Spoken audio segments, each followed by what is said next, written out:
Lo restaurativo no es la manera de rebajar o quitar la responsabilidad del sistema jurídico, y esto me parece que es importante. Discutir lo restaurativo no es olvidar el papel de la justicia, del derecho en esta historia. Porque si no, ser interdisciplinario no es lograr que cuando el chico entre por una puerta, a los 2 minutos ya se lo hemos pasado a otra disciplina. Es repensar qué papel jugamos también la justicia. ¿Qué papel queremos que juegue en esta historia la justicia? Yo decía en el libro, es el pasamanos. En España ha sido dramático. El chico, la única respuesta de la justicia era: llévalo a... Bueno, pero ¿y tú qué estás haciendo aquí? ¿Quieres la puerta de entrada y después derivas? ¿Y para qué? ¿Cuál es la estrategia? ¿Quién la ocupa? ¿Cuál es el programa? ¿Cuál es la propuesta de todo un sistema? A lo mejor, si este es el resultado, alguien podría decir: hombre, pues para hacer eso, la justicia nos cuesta mucho dinero. No será demasiado caro, parece un bien demasiado preciado. Entonces, bueno, yo creo que la justicia tiene que reflexionar sobre el papel que quiere jugar en esta concepción. No se trata de armar estructuras parcheadas. Por ejemplo, esto es muy característico en algunos países, ¿no? Para los inimputables sí, o sea, 16 años menos un día, todo lo restaurativo, 16 años y un día lo reventamos a palos. Pura retributividad. Esto es medio raro. Esto genera una sociedad esquizofrénica. Porque la idea de lo restaurativo no puede ser un parche. A ver, si es menor, si aquí funciona, pero allí no. Tenemos que pensar una filosofía restaurativa, una manera restaurativa de entender el sistema, una manera de concebirlo, no parchear aquí sí, pero allí no. Porque nosotros vivimos con chicos que a lo mejor tú te los encuentras cuando son inimputables y no responden bien al programa por 1000 razones. Pero después te los encuentras en una probation y enganchan perfectamente dentro del programa. Incluso al revés. Entonces, el éxito de lo restaurativo es la capacidad de encontrar en el sistema la oportunidad de la respuesta restaurativa con el joven en conflicto con la ley penal. Esa oportunidad, porque el joven va cambiando, va transitando, va creciendo. Entonces, el sistema tiene que acompañar a ese crecimiento y saber cuándo se dará la oportunidad para trabajar restaurativamente con ese joven. Si nosotros decimos por debajo de 16 todo, por encima de los 16 ni se les ocurra porque los encerramos y tiramos la llave, esto es bastante, para mí, loco. La otra cuestión, que no se trata de omitir la perspectiva jurídica del discurso, sino pasar del debate retributivo al restaurativo. Lo pongo en un ejemplo. Yo no digo que hay que olvidar la culpa. Digo que si todo el debate de la justicia se agota en un debate sobre la culpa, tenemos un problema grave entre manos. A mí me interesa el discurso de la responsabilidad, que no se agota en un discurso de la culpa. La mayoría de los chicos tienen, yo publico ahora un artículo en España donde intento demostrar que el lenguaje del prisionero es el lenguaje del carcelero. Si hay una mentalidad retributiva es la del propio chico, que ha pasado por un centro, porque se lo han metido con forceps en la cabeza y su mentalidad es... Entonces te dice: yo ya pagué, ya está, ¿qué quieres de mí? Ya, la culpa está resuelta. Y bueno, la idea no es no discutir la culpa, la idea es cómo desde la culpa trascendemos hacia la responsabilización. La idea no es evitar la sanción, la idea es ver en qué medida una respuesta sancionadora puede ser pensada en un espacio educativo, pedagógico. Si, como dicen todos los convenios, Beijing, Tokio, si la respuesta última es la sanción, y solo la sanción, y la sanción es un fin en sí mismo, todos perdemos. La sanción debe ser un medio para crear un proceso de formación pedagógico. Si no, no sirve, no tiene ninguna trascendencia. Lo restaurativo no es una respuesta de segundo orden. No se trata de esto... alguna vez ya lo he dicho, lo he publicado. Lo decía respecto a otro espacio, pero lo restaurativo no es, para los delitos poco importantes, restauratividad. Ahora, en serio, este sistema, cuando se tiene que jugar de verdad la vida, entonces puramente retributivo. No es eso. De hecho, las estadísticas muestran que los modelos restaurativos tienden a generar mejores resultados en delitos de alta intensidad. Incluso mejores que en bagatelas. Incluso en esos delitos lo restaurativo es mucho más potente.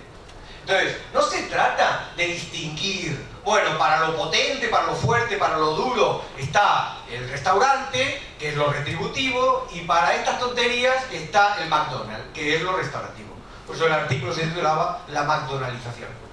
Porque obviamente conciben que nosotros somos, pues eso, el segundo orden. Cuando uno quiere comer algo rápido para salir del paso, no caro, pues entonces ahí está. Pero el restaurante, en serio, es puramente retributivo. Yo creo que esto es un gravísimo error. No sé, y quizás este otro gran debate, si, y Howard Serr, Braithwaite, todos lo han planteado, si lo restaurativo viene a sustituir totalmente lo retributivo. Este es otro debate. Si podemos pensar en un sistema netamente restaurativo que no tiene ninguna filosofía retributiva. En Europa se discute hoy la eliminación total de las prisiones. Se discute eso. ¿Por qué? Porque los resultados que da el paso por prisión es exactamente negativo. No produce el efecto. Ahora, no sé, yo no tengo una respuesta aún a esta pregunta, si una sociedad que tiene cuestiones básicas que aún no ha resuelto, puede permitirse el lujo de pensar en una transformación tan drástica, abandonando totalmente cualquier respuesta retributiva y sustituyéndola automáticamente por un discurso restaurativo. No sé si esto es tan fácil de hacer. Un alemán, con todos los problemas que puedan tener los alemanes, podrán permitirse ciertas decisiones. No sé si nosotros, argentinos, podemos tomarnos esas decisiones. O a lo mejor tenemos que resolver, como diría Roberto, decisiones previas antes de pensar en la gran decisión final. Entonces quizás tenemos que transitarlo. No es restaurativo la impunidad. Esto yo no me he cansado de decirlo. Inimputabilidad e impunidad no son lo mismo. Y para un restaurativista, la idea de que no haya una respuesta frente a un joven que comete un delito, una respuesta restaurativa, es un problema. Para nosotros en San Isidro, los inimputables son clave. Nos cuesta mucho, porque el sistema ni siquiera los mira, no están en su radar. Entonces, a veces nos mira la gente diciendo, ¿pero para qué se van a ocupar si no hay respuesta del sistema? Bueno, ese es el problema, que no hay respuesta del sistema. Entonces, para nosotros, la clave es la capacidad que tenemos de generar una respuesta para inimputables. Al sistema les parece trivial, a nosotros nos parece determinante. Porque es cuando todo comienza y es donde todo puede cambiar. Nos dijo una vez un chico, que no lo veo, tomemos nota, pero pues tomemos nota retributiva, ¿eh? No. Pero él nos dijo una vez, ¿dónde estaban ustedes cuando yo empecé? ¿Dónde estaban ustedes cuando yo empecé? Bueno, eso es lo que nosotros queremos decir, sí, está bien.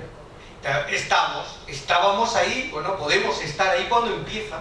Entonces esto para mí es importante, pero como el sistema piensa que inimputable significa que impune e inimputable es lo mismo, e impune en el sentido de falta de una respuesta del sistema, no de un proceso judicial, como piensa eso, le parece absurdo que haya que hacer algo.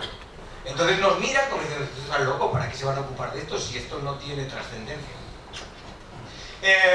No es restaurativo un programa que no reflexione sobre la víctima. Otra cuestión, ya lo he dicho.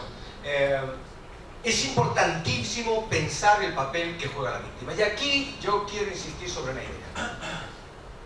Mediación y justicia restaurativa no son lo mismo. Alguien ha citado el protocolo del Ministerio de Justicia, yo me parece maravilloso, valoro mucho a Débora en el trabajo, pero mediación y justicia restaurativa no es lo mismo.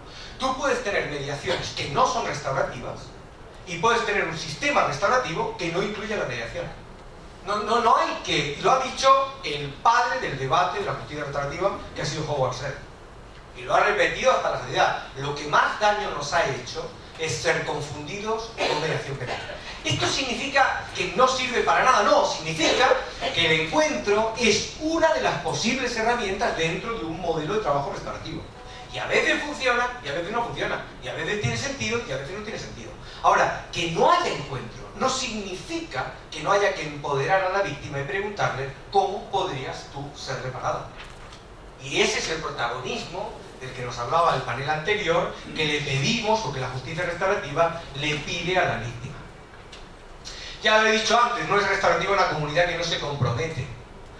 Yo decía en el libro porque justo lo saqué cuando estaba el caso de la manada, famoso en España, que era muy impactante. En España, 5 individuos entran, entre ellos un policía, un militar, un peluquero parece que hay en todos los lugares, bueno, había un peluquero, entran y violan en el portal o abusan en el portal de una chica, de menor. No, de una chica de 18 años. El debate jurídico, el debate técnico, era definir si lo que había habido era abuso o violación. Porque en España se discute sobre la necesidad de oponibilidad de la víctima para poder pensar en un delito de violación. Y entonces se generó el debate, que sea abuso, que sea violación, que sea abuso o violación. Claro, si uno lo piensa jurídicamente y solo jurídicamente, lo que uno piensa es que tengo un problema de 5 energúmenos y una chica. Pero entonces la pregunta que yo me hacía en el libro, ¿y qué es el millón de personas que salió a la calle a gritar a nosotros también nos están violando? Si ustedes dicen que es abuso, a nosotros también nos violan. ¿Qué son eso? Bueno, eso, me parece a mí, es entender algo que la criminología ha entendido muy bien, aunque el derecho penal ha olvidado. Y es que es verdad que una característica definitoria de la condición de víctima y de victimario es su elemento vinculado al delito. Pero que eso no agota ni la concepción de las víctimas ni la concepción del victimario. El derecho es una tipología que caracteriza a victimarios y víctimas. Pero víctimas y victimarios hay muchos y de muchos tipos. Algunos de ellos no tienen nada que ver con la comisión del ilícito. Y nosotros, en la práctica de la intervención, nos los encontramos. Porque si nosotros trabajamos con los dos chicos y cuando, este fue un caso de Barcelona, una chica le roba un teléfono a otra, entra en el programa a partir de la derivación de fiscalía. Cuando sale la mamá le dice a su hija, no les hagas a ellos lo que me has hecho a mí. Y se va. Si yo pienso que el problema es solo un problema entre la chica que robó y la chica robada y no me ocupo de ver qué va a pasar con el papel de la mamá, fracasamos. Entonces, claro, el derecho tiene razón, víctima es la que le robaron y victimario es el que robó, pero el restaurativista es sistémico por naturaleza.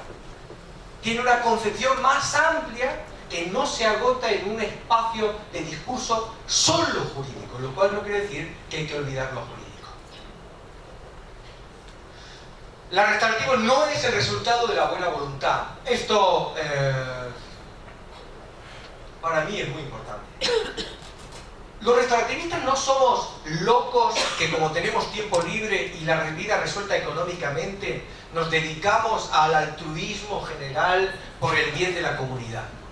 No es eso. El restaurativista es un profesional que debe y reclama un lugar profesional cobrando unos honorarios mayores o menores como cualquier otro en un espacio de reconocimiento profesional. Pero no, yo una vez tuve una discusión, como siempre, a veces prefiero ser esclavo de mis palabras que de mis silencios. Una vez tuve una discusión en el Colegio de Barcelona donde un juez dijo, refiriéndose no a los restaurativistas, sino a los mediadores de pasada, dijo, lo que es que estos mediadores quieren cobrar, decía él. Es que nos hemos vuelto todos locos. ¿Cómo vamos a lograr que la gente crea en la mediación si quieren cobrar? Esto era su argumento. Y yo cuando me tocó el turno estuve todo el rato, lo digo, no lo digo, lo digo, no lo digo. No dije, ahí voy yo, no sé que no me invitan nunca más, pero lo digo. Entonces yo digo, mire, ¿sabes? Yo tengo dos problemas. El primero es que los mediadores tienen 3 vicios, que es desayunar, almorzar y cenar. Es un problema. Tienen un oficio raro estos chicos que comen y miren cosas que les pasan en la vida. Si ustedes logramos sacarlos del vicio de desayunar, almorzar y cenar, yo apoyo su moción de que no comen. Pero además le diría una cosita más. ¿Por qué no hacemos lo siguiente? Cada vez que se resuelva un caso porque interviene un mediador, entonces no cobra el mediador, pero no cobra usted. Porque para el bien de la mediación también es importante que dijo, hombre, eso no, ¿cómo eso no? Entonces, esto de que los que pensamos en cambiar el mundo somos naif, que en el fondo no somos profesionales, que no nos interesa defender una posición distinta, es absolutamente inaceptable. Me parece que nosotros somos profesionales, que merecemos un respeto en nuestro trabajo, que intentamos hacerlo metodológicamente de una manera fuerte, adecuada, compasada y como profesionales. Y voy terminando. Bueno, esto no son restaurativos los programas que le pasan las pelotas a entidades intermedias sin la creación de estructuras coordinadas de intervención. Esto es lo que decía antes.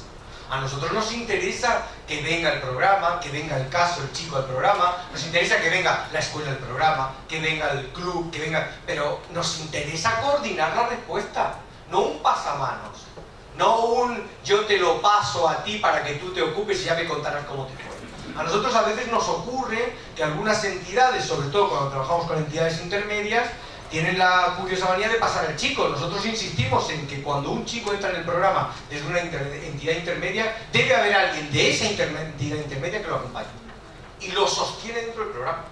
Porque si no, no es, se lo dejo aquí, ya vuelvo, en 2 años vuelvo a ver si usted me lo dejó nuevito. Oiga, esto se trata de un trabajo de todos, conjunto. Nosotros ponemos el espacio, el operador, pero trabajemos conjuntamente respecto a él. Bueno, esto lo voy a contar. Voy a terminar. Son 20, así que tranquilos. Lo restaurativo no es solo un hacer, es también un generar. Yo creo que este es un punto muy importante, o al menos yo lo siento así. Se trata no solo de hacer cosas, se trata de generar que haya cosas que pasan. Entonces, muchas veces nosotros pensamos que hacer es, bueno, yo me ocupo del chico.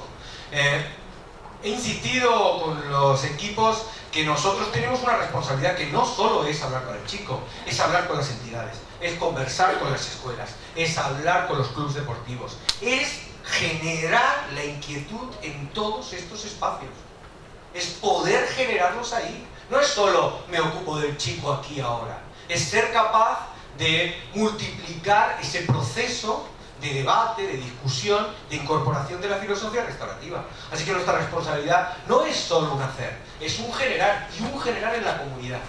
Y esto es muy importante. Mientras nosotros somos comunidades llenas de ritos para el castigo. En la versión de Durkheim nosotros somos rituales de castigo, lo que ustedes quieran.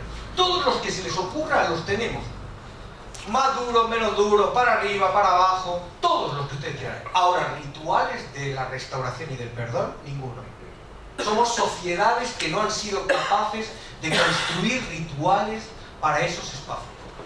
Entonces, alguien me dijo una vez que para meter al joven en prisión hay cientos de personas, para sacarlos va solo. Y esto es nuestro ritual. Entonces, los restaurativistas lo que sostenemos es que es imprescindible la construcción de estos rituales.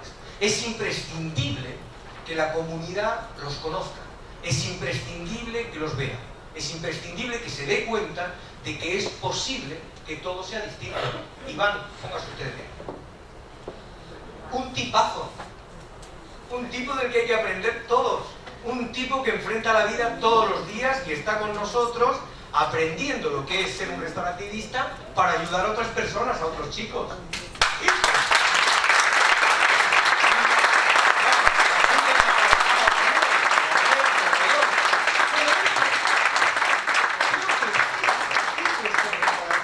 No es solo, bueno, yo voy a trabajar, no, es lograr mostrarlos para generar. Y terminar. Raúl, pedí que se pongan de pie toda la gente que trabaja con vos, colaboradores, así nos conocemos. Bueno, pero es que doña Mari va, yo termino y la presento. No, por favor, que se diga bien. Bueno, pónganse bien, no sé, yo... A ver, yo le tengo a mí.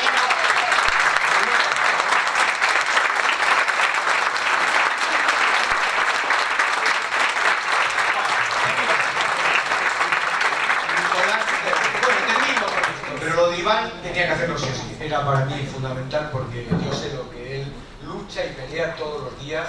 Y nosotros tenemos 2 chicos que ingresan ahora en el programa con experiencias de vidas muy duras, muy difíciles y que los estamos formando para convertirlos en operadores dentro del programa. Porque creemos que esto es generar, esto es replicar este modelo de trabajo. Y termino. Lo restaurativo requiere una coordinación con muchos espacios y no solo con la comisión de un ilícito. Es cierto que nosotros hablamos de caso, pero a nosotros nos interesa el conflicto. Termino con esta cuestión. Hace algunos años, quizás alguien me ha escuchado contarlo, 2 grandes profesores de filosofía del derecho escribieron un libro que se llamó Normative System, que fue traducido bajo el título de Introducción a la metodología de las ciencias jurídicas y sociales. ¿Cómo el traductor logró transformar Normative System en Introducción a la metodología de las ciencias jurídicas y sociales? Nunca lo pregunté y preferí seguir adelante, no vaya a ser que pueda haber hecho cualquier cosa. Pero el Churruni muy bien decía algo muy interesante, y es que una norma es un caso al que el sistema le imputa una solución, tomando por caso un conjunto de propiedades relevantes.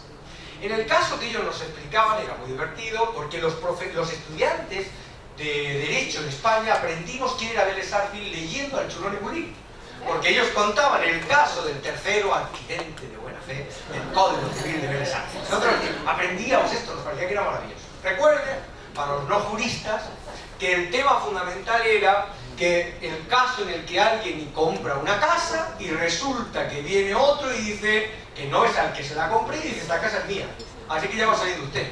Y yo digo, ¿cómo va a salir si yo la compré? Bueno, yo cuento esto, la distinción entre conflicto y caso, en el libro este donde la justicia no llega, porque propongo, y esto es lo que los restaurativistas insistimos, no es que, yo lo que propongo es que el derecho no que deje atrás los casos, sino que tenga olfato para el conflicto que subyace al caso. Y la distinción, lamentablemente, ocurre de la siguiente manera. Supongamos que viene un cliente a hablarle a un juez, a un abogado, y le dice, mire, me pasó una cosa, doctor, terrible. Resulta que le compro la casa a mi amigo Juan, y resulta que ahora viene un señor y dice que la casa es de él. Y ahora yo la compré, doctor, no sé qué hacer con esto. El abogado, el jurista, ha sido educado para identificar en la terminología del churrón y bullying las propiedades del caso. Así que el abogado en su cabeza lo que le ocurre es esto. Cuando el señor dice, le pagué, dice, tengo el título oneroso, tengo la primera propiedad. Cuando el abogado dice, yo no sabía que la casa no era suya, tengo la buena fe del alquiler, segunda propiedad. Y cuando el otro me dice, y creo que el que me vendió tampoco lo sabía, tengo la tercera propiedad, que es la buena fe del enajenante. Tengo título oneroso, tengo buena fe del alquiler, tengo buena fe del enajenante, tengo caso, tengo demanda, tengo juicio, tengo honorarios. Esta es la lógica en la que nosotros, lamentablemente, los profesores de universidad, inmiscuimos a nuestros estudiantes. ¿Cuál es el drama de esta historia? Bueno, ocurren tres cosas en esto del derecho que creo que tienen que repensar. Lo primero es que los juristas no escuchan nada en la sociedad, en la comunidad, en el cliente, que no sea una propiedad jurídicamente relevante. Escuchamos que hay título oneroso, escuchamos que hay buena fe del enajenante, escuchamos que hay buena fe del adquirente, pero el 99,99% no escucha que dijo que era mi amigo. Y sin embargo, cualquiera le diría, cualquier teórico del conflicto le diría que si la propiedad es la mitad, ojo, porque ahí hay problemas distintos. Pero no lo escuchamos. Si hubiese una norma que dijese, allí donde se manifieste amistad o amor entre, eso lo escuchábamos. Pero como no lo dicen, no lo escuchamos. El segundo problema que tenemos es que todas nuestras preguntas a la sociedad, a la comunidad, a nuestros clientes, giran en torno a las propiedades jurídicamente relevantes. Si pagó o no pagó, si lo puede probar o no lo puede probar, si había buena fe, la buena fe, si la puede probar. Eso sí, ahora cualquier negociador le diría, mire, la pregunta primera que usted le tiene que hacer es si tiene otro lugar en donde irse a vivir. Porque no es lo mismo negociar en nombre de una persona que vive debajo de un puente que negociar en nombre de una persona que tiene 40 casas a las que irse a vivir. El valor de reserva es distinto. El tercer problema, y creo que este es el más interesante, es que hemos aprendido, yo creo que hay una experiencia que hay que hacer. Hay que preguntarle a un ciudadano cómo es su conflicto y después volver a preguntárselo después de hablar con la justicia.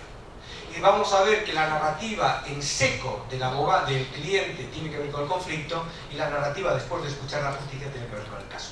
Pero hemos aprendido a hacer algo maravilloso, que es, supongamos que el cliente dice algo como esto. Yo sospechaba que la casa no era de él. Entonces, ¿han visto la película esta de Intensamente? Bueno, el muñequito rojo del cerebro del abogado se volvió loco. Con este, yo sospechaba que la casa no era de él, porque dice, a la mierda la buena fe del alquiler.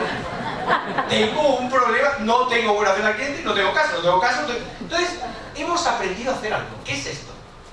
Pero usted lo sabía. Entonces el cliente te mira como diciendo, pues a ver, hombre, yo sospechaba, no me entendió la pregunta. Usted lo sabía. Y él dice, no lo sabía. Pues eso es lo que importa, que usted no lo sabía. Ya tengo la buena fe del cliente, ya tengo el caso.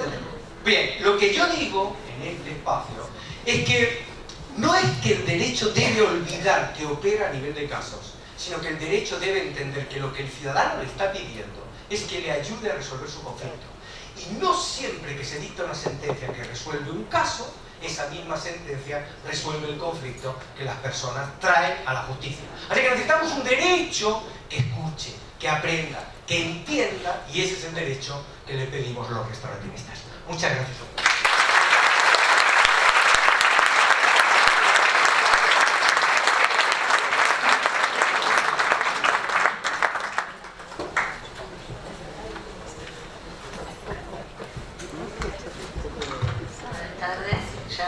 no almorzamos todavía. Muy agradecida al Colegio de Abogados por la invitación y al doctor Carlos Soler. Hace un tiempo que no venía acá a la sede tan linda que tiene. Lo felicito otra vez. Y bueno, sí, es lindo volverse a encontrar con, creo que la mitad de la sala. Hemos estado acá o en algún otro lugar juntas, chicas. Así que, bueno, intentaré concentrar mi discusión. Sé que están todas cansadas y es la hora de almorzar. Es difícil competir con la ganas de salir a comer. Y después de una exposición tan magnífica del profesor Carlos Soler. Bueno, yo preparé un PowerPoint que nos sintetiza un poco preocupaciones que van de varias décadas yo le diría, de una conversión de una persona que desde muy joven se entrenó en el derecho penal como operadora y como académica, con la idea de que el derecho penal se iba a extinguir rápidamente. Eso es lo que nosotros creíamos cuando yo era joven, y por lo que pagamos algunos precios, como que el decano, cuando era estudiante, me echara de la universidad por hacer un evento con Nils Christie. Me echara en realidad del lugar institucional en el que me echó. Me recibí de abogada, no es que es verdad mi currículum, no piensen que... pero bueno, el señor está muy indignado. De ese momento, y con todos mis compañeros, algunos amigos del profesor Gagarela, que teníamos una mirada tan crítica del derecho penal, a una carrera dedicada al derecho penal y con un foco también en lo académico puesto en la justicia juvenil, que era el territorio en el que en esos años se lo acusaba de que por no ser penal sucedían los problemas que sucedían. Entonces, fue como una situación bastante paradojal la mía como abolicionista joven, que se dedicó a la justicia juvenil reclamando derecho penal para los jóvenes. Las psicólogas no concluyan nada, ¿ok? Soy penalista. Desde ahí se explican muchas cosas. Entonces, con el derecho internacional que se generó con las escuelas, me pareció fantástica la presentación, pero sí creo que hay, además de la dimensión sustantiva tan importante que se señaló, ha ido increyendo la moda de lo restaurativo, y no quiero ser, ya que el doctor habilitó el comentario sobre los aspectos materiales o económicos de la cuestión, claramente desde hace años y en el mundo anglosajón donde esto surgió, la apelación al acuerdo, al settlement, tiene que ver con una reducción de costos. Entonces hay una dimensión que me pareció muy interesante, este planteo de cómo se adjudica o se instala lo restaurativo en el ámbito público para que no sea este abaratamiento. Yo recuerdo que en esos años se había introducido ya la mediación en Argentina, más allá de las consideraciones que no tengan, y nosotros estábamos de Chechen que Chechen golpeando con el tambor del abolicionismo, y se publicó un artículo, se tradujo aquí un artículo del profesor Juan Fis, un amigo de Carlos Nino, que se llama Against Settlement. Entonces nosotros decíamos, pero ¿cómo es que estamos todos tan entusiasmados con lo del acuerdo, que venga Fis, que es uno de nuestros maestros, a decirnos que esto está mal? Entonces el argumento es que en la sociedad norteamericana todos estos acuerdos implicaban deprivar a los sectores más vulnerables del acceso a la justicia, porque en esa sociedad el acceso a la justicia es muy caro. Del mismo modo que esto no solo para el derecho privado, la justicia penal, en el 90 y pico más de los casos se adjudican con negociaciones que no son restaurativas, aclaremos, pero sí es un abaratamiento, una solución rápida, en una de las críticas que el profesor Calvo hacía a estas distorsiones, si se me permite, que se hace el modelo restaurativo. De modo como eso, digamos, un poco que entiendan desde qué lugar construyo mi argumento con este resumen de trayectoria, de discusión, de conversación, con un modelo que siempre me pareció el modelo que debería prevalecer en sociedades donde la gente vive mejor, porque es parte del diálogo, de la restauración, y estoy diciendo casi algo obvio, digamos, es evidente que cuando la sociedad piensa que las formas de resolver sus problemas parten de estos presupuestos y no de la venganza o de la justicia punitiva, como dice George Mead, claramente estamos pensando en una sociedad que está mejor, ¿no? Esto es como el presupuesto. Pero, como todo, se complejiza. Entonces, bueno, como abogada penalista o jurista de derecho penal, o como me quieran llamar, es que vienen las reflexiones que siguen rápidamente. Entonces, ¿cómo lo pasamos? Okay. Entonces, la pregunta es, me parece, ¿cómo acompañamos, cómo respondemos? Porque el punto es que haya respuesta o no. Nosotros solíamos decir, entonces lo restaurativo o es que no haya respuesta. Se planteaba así, no, la idea es que haya una respuesta, pero esa respuesta tiene que ser justa. La pregunta sobre justicia alude solo a una dimensión retributiva en el sentido que el doctor lo planteaba, o podemos tematizar una respuesta justa que se llene de contenido por fuera del ámbito de una atribución de responsabilidad, que también, atención con esto, habla de los límites a esa respuesta.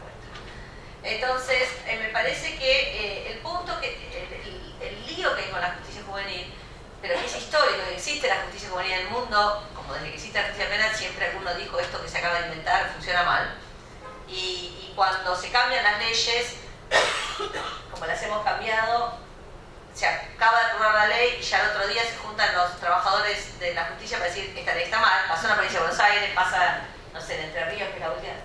O sea, cambiamos todo, siempre funciona mal. Claramente hay algo, quizás deberíamos partir del hecho de que la institucionalidad que nosotros inventamos y modificamos para lidiar con lo que son, por citar a Resta, los casos trágicos, porque siempre que un chico está frente a la autoridad pública es porque pasó una tragedia en su vida de diferente orden. Entonces aceptemos también que lo que nosotros inventamos para responder a esas tragedias va a tener una parte de tragedia. O sea, algo de la respuesta siempre va a ser problemática, y abandonar esta idea, no quiero decir infantil por razones obvias en este contexto, pero ingenua, de que entonces ahora viene el modelo que va a ser la panacea que va a resolver todo para siempre y como los cuentos de hadas. Me parece que hay algo de eso en este sentido, que ahora viene el nuevo modelo, que sí va a funcionar. Con el acusatorio pasa lo mismo. Entonces el inquisitivo era nada absoluto y entonces con el acusatorio vamos a resolver todos los problemas. Entonces ahora el debate está planteado en esos términos. La justicia que conocemos penal es un desastre, entonces ahora viene el modelo restaurativo que va a ser el que resuelva todos los problemas. Creo que quedó claro, no me quiero extender la presentación del doctor, que ese es un enfoque que nos va a ayudar, porque entonces lo vamos a cambiar y va a tener frustraciones al minuto 1 de que se cambia el modelo. Entonces, acá me parece, solamente quería poner algunas preguntas de cuáles son las discusiones en relación con la justicia juvenil, pero a mí me parece importante la cuestión de voy a la siguiente, de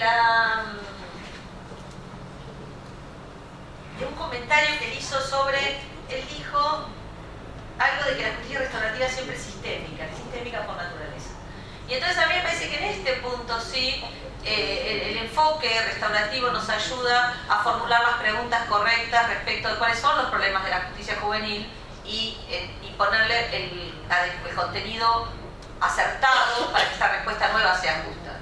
Y esto es un trabajo que yo hago hace muchos años, que me preocupa mucho, sobre la relación entre el derecho y el cambio social, que es cuando nosotros podemos realmente generar sociedades más justas, hacer la diferencia en la vida social con nuestro trabajo o no. Y la verdad es que las reformas legales en materia de infancia y juventud no han hecho la diferencia, han hecho la diferencia en la vida nuestra, en la creación de más burocracia judicial, penal, y no es menor ese dato. Yo creo que con la mala conciencia del buen criminólogo, como decía Máximo Pavagini, nosotros tenemos que hacernos cargo también de cómo nuestros enfoques a veces sirven solo para estas funciones, ¿no? De que tenemos que ver en cuánto esa función que satisface un fin social, darle trabajo a la clase profesional, compensa o no los otros bienestares que le estamos adjudicando al modelo en cada caso. De modo que a mí me parece que esa es la pregunta del millón, ¿para qué hacemos lo que hacemos y qué es lo que queremos cambiar? Si realmente queremos generar una sociedad menos violenta, más justa, restaurativa, que lidie con sus problemas de una manera mejor, ¿o no? ¿Sí? Entonces ahí, por todas las leyes nuevas de justicia juvenil, en toda América Latina y en todas las provincias argentinas, tienen dispositivos, está previsto que tengan mecanismos de justicia restaurativa. Todas. Sin embargo, la reforma latinoamericana y en las provincias, salvo algunas experiencias pilotos, o no experiencias pilotos, pero digamos, localizadas como las que ustedes tienen, la justicia juvenil en la región no ha reducido los niveles de violencia como consecuencia de las reformas, y probablemente una de las explicaciones sea porque no ha cumplido con la ingeniería institucional necesaria para tener su. Entonces, me parece que eso es lo que no tenemos, no damos esa conversación. O sea, decimos que hablamos de justicia restaurativa, pero solo hablamos, o implementamos un programa acá. Entonces, bueno, lo que sucedió, ustedes lo conocen, pero básicamente en el resumen, digamos, yo no quiero sobre esto hacer dos comentarios. Primero, ya después de tanto tiempo, hacernos cargo de que el modelo tutelar en un punto conecta filosóficamente con el modelo restaurativo. El doctor dijo, el modelo tutelar clásico, el modelo tutelar clásico. Me refiero a la importancia del conflicto, en vez de el tipo penal, la importancia de las interacciones, la importancia de las causas. Entonces un enfoque maniqueo como el que usamos, rupturista, toda la historia de los derechos de los niños comienza con la Convención de Niños, lo hemos visto con varios de ustedes varias veces, o que focaliza solo en la dimensión legal y penal, esto es lo que hacemos los juristas, y una vez que el delito se cometió, claramente no es un modelo que cumpla con las exigencias del derecho internacional, ni que sea satisfactorio para la sociedad. O sea, no sé, ni en términos empíricos, ni en términos de cumplimiento con el modelo legal es eficiente, sino, pero quiero hacer esto, digamos, hicimos otra cosa, digamos, no. De modo que lo que pasa es que hay como dos maneras de encararlo. O seguir haciendo lo que venimos haciendo hace tanto tiempo, que seguir aprobando y otra ley más, y seguimos con otra ley, por hacer de cuenta que hacemos, que cambiamos algo. Yo ayer comentaba, creo que, no sé si, capaz que no se me interpretó bien, pero por ejemplo, sucede un hecho, me empezaba un minuto de justicia juvenil para hablar de violencia de género. Entonces, por algún hecho terrible, trágico, entonces la solución es, por ejemplo, una capacitación, hacer capacitación. Pero no se cumple solo con una obligación formal de que todo el mundo capacite. Yo no quise molestar a nadie, lo dije sin ánimo de irritar, pero me da la impresión de que puedo irritar con esto. Pero les juro que no. O sea, si realmente la ley se hace para que esa violencia se reduzca, tenemos que hacer algo más que cumplí y capacité a tantos. Y recuérdenmelo a mí cuando yo hago un informe que dice que hago eso. Por favor, se los pido. No cumplimos, o sea, no vamos a reducir la violencia si hacemos eso. Entonces me parece que ya tenemos que, con la ley pasa lo mismo. Cambiamos la ley, vamos a hacer otra ley de justicia restaurativa. Eso es el efecto del fuego judicial, pero como dije, con muy bajo ningún impacto en la realidad, salvo algunos casos aislados. Si realmente queremos tener un impacto y hacer la diferencia en la vida social, me parece que esa transformación que incluya la justicia restaurativa tiene que tener todos los componentes que se dijeron. Entonces, cuando yo hablo de la reingeniería institucional, me refiero a todas estas cuestiones, comunidad y todo lo que ya señaló, no me quiero extender. En términos normativos, lo interesante acá es que, para mí, el derecho internacional de los derechos humanos como un producto tan,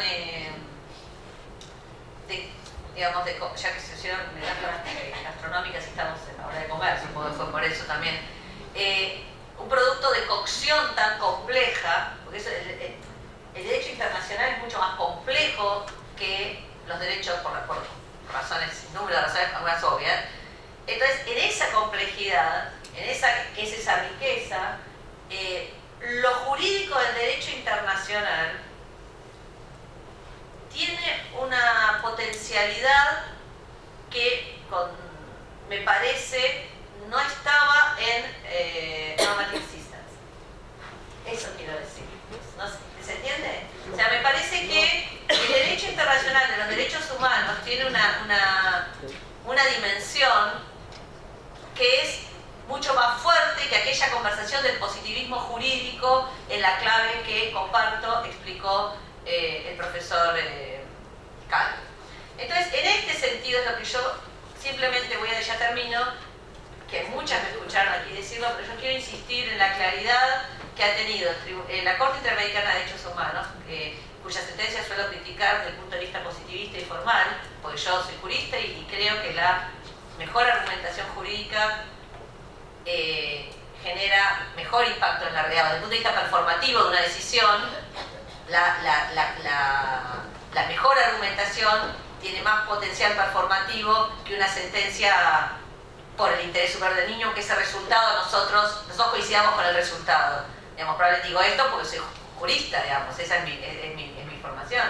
Y en este sentido, la Corte Interamericana, más allá de su déficit argumental, es precisamente por esa espalda del derecho internacional, siempre ha tenido en las sentencias de niños una enorme claridad política, una enorme intuición política.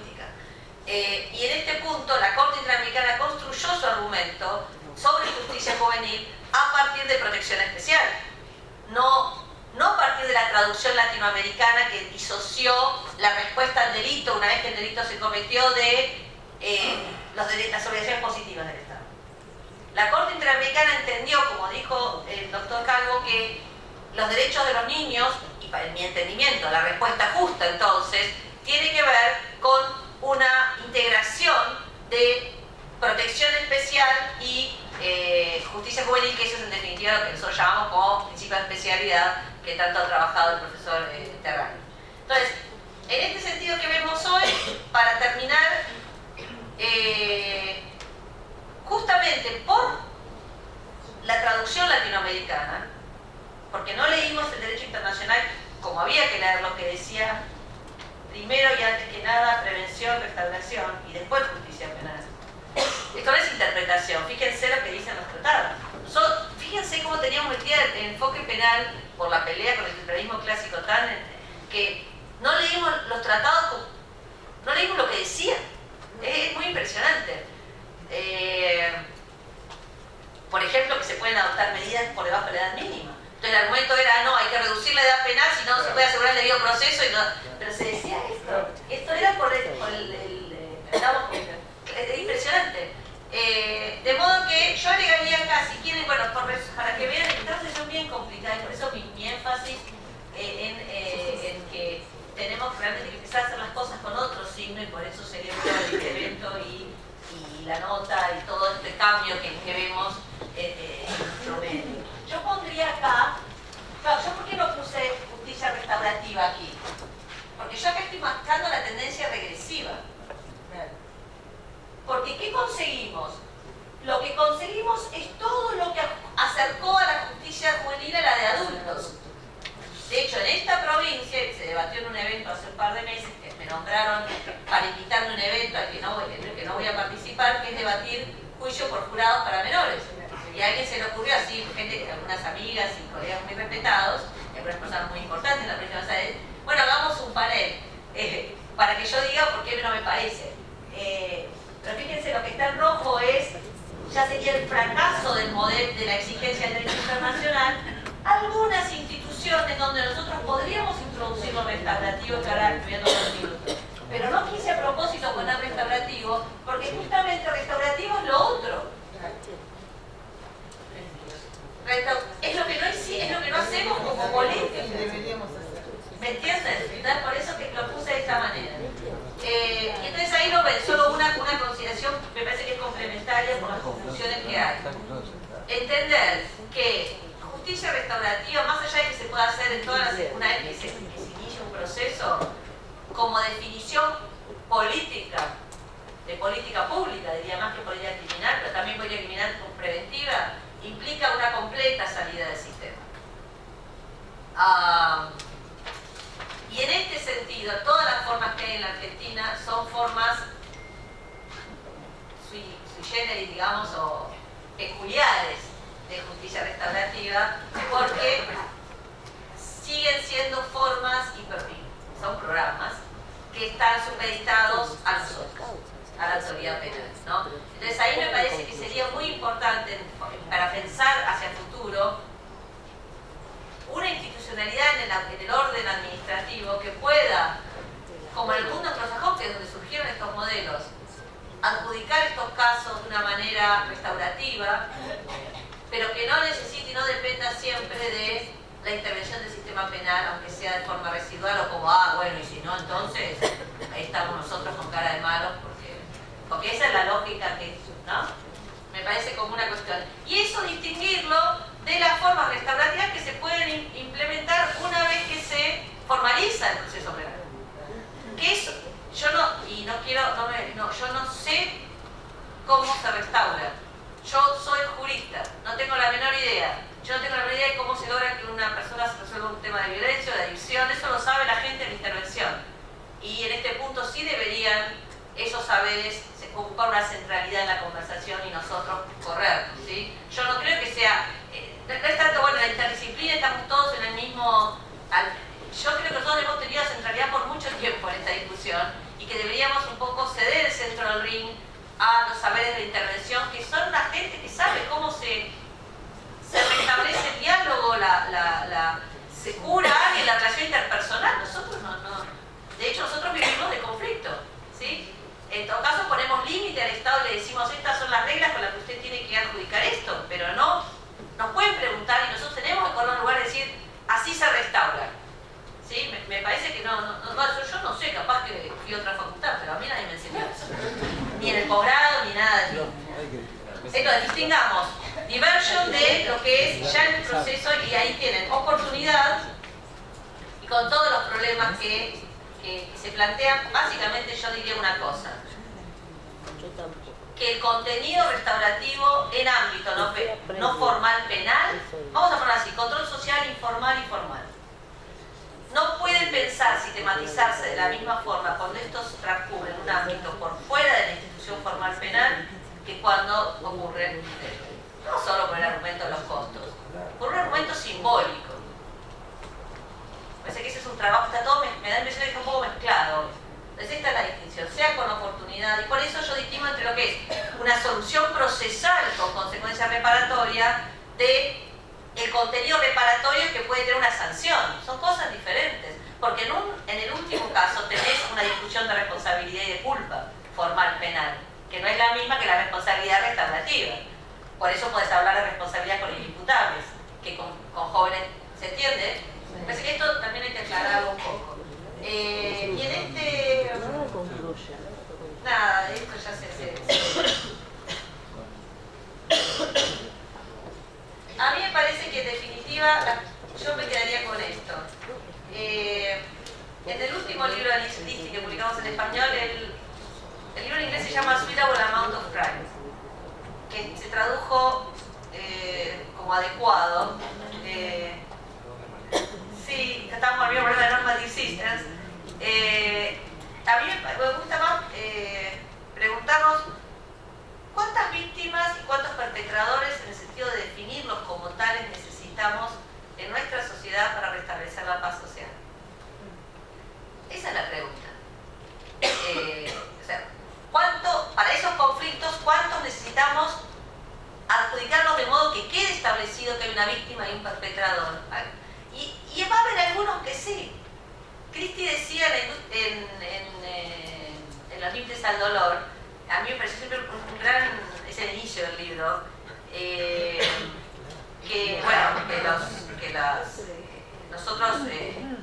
los conflictos son, los crímenes son torpes intentos por decir algo. Y agregaba, y nosotros respondemos con una igualmente torpe cucharada de dolor que es el castigo. Y yo siempre, con la justicia juvenil, yo decía, especialmente torpe desde el origen, porque, digamos, en un sentido tierno de torpeza, como una característica de la edad, ¿no? Que los jóvenes están queriendo decir algo. Entonces, ¿en qué casos, y sobre todo en jóvenes, necesitamos víctimas y perpetradores? Porque esta sociedad acordó que en algunos casos gravísimos, los casos de crímenes de lesa humanidad, la violencia de género. Ese es el acuerdo que tenemos que tener. Entonces, si despejamos que la justicia penal se ocupe de eso y el resto va a ser el territorio de la justicia restaurativa. Me preocupa el tema de pensar las garantías como límites en adjudicaciones donde el Estado interviene de alguna forma, aunque no sea judicial, en el ámbito restaurativo. Creo que es una conversación que hay que tener, porque si no, entonces la garantía solo opera frente a la imputación penal. Parece que es una conversación que lo restaurativo se tiene que dar. Y sobre todo en términos de cuál va a ser el contenido pedagógico, para no caer en el paternalismo injustificado del modelo tutelar clásico, ¿no?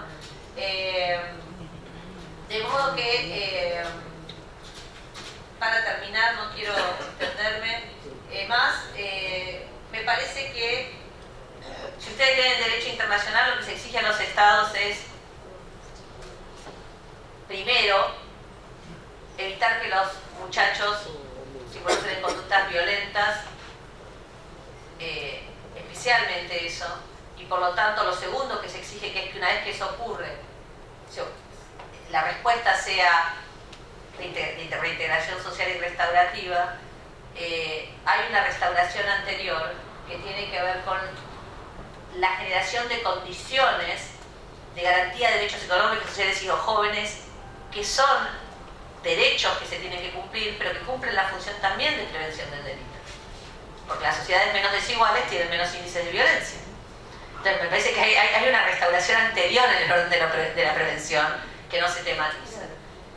La segunda cuestión es que cuando uno arma un modelo nuevo de justicia juvenil, tiene que dejar de... Yo lo que digo es que no es un tema de recursos, es cómo se asignan. Si vamos a apostar un modelo restaurativo, necesitamos más maestros, más psicólogos, más pedagogos, más trabajo. Lo hemos visto acá, recuerdo tener la idea de hablar esto con gente en esta sala. Y menos abogados, menos policías, menos fiscales, menos jueces.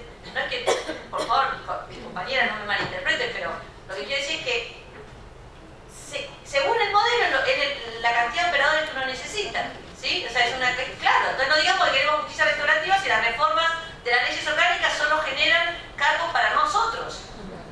O sea, eso va a generar un modelo penal.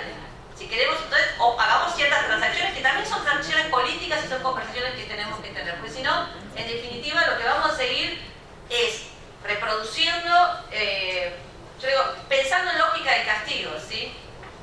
Por más que tengamos programas de justicia restaurativa, y se supone que eso es lo que queremos cambiar. Disculpen si me extendí, gracias.